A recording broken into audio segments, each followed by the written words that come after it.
মোহাম্মদ হৃদয় ও খুবই ভালো স্টুডেন্ট ছিল।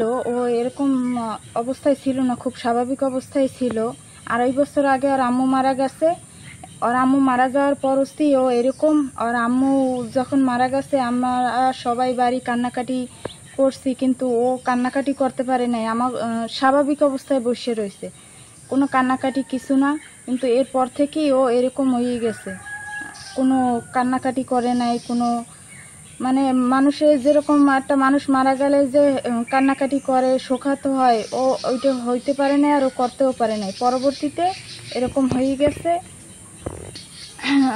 সেই সারের ওর ট্রিটমেন্টের জন্য তার কাছে আমরা আবেদন করছি, কিন্তু সে ওর চিকিৎসার দায়িত্ব নিয়েছে। আমরা আমাদের গ্রামবাসীর পক্ষ থেকে তাকে ধন্যবাদ জানাই। আমি হৃদয়ের খবরটি সোশ্যাল মিডিয়াতে দেখতে পাই। যতটুকু জেনেছি এবং খবর নিয়েছি যে হৃদয় একজন বর্তমানে মানসিক ভারসাম্যহীন অসুস্থ রোগী। তার মায়ের মৃত্যু শোক সে সহ্য করতে না পেরে সেই ধরনের অবস্থার শিকার হয়েছে এবং অত্যন্ত দরিদ্র অবস্থায় দিনাতিপাত করছে। তার বাবাও একজন দরিদ্র মানুষ এবং অভাবের জন্য তার চিকিৎসাও হচ্ছে না। সে মানবত জীবনযাপন করছে, একটি ঘরের মধ্যে আবদ্ধ অবস্থায় আছে।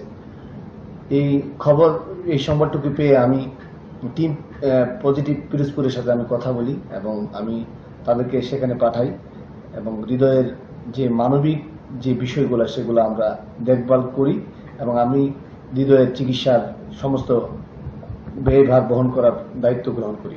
আমি প্রত্যাশা করি অভাবের কারণে যেন এরকম হৃদয়ের মতো আর কেউ কারো জীবন যেন অনাহারে বা অর্ধাহারে বা কেউ যেন মানসিক ভারসাম্যহীনভাবে জীবনযাপন না করে।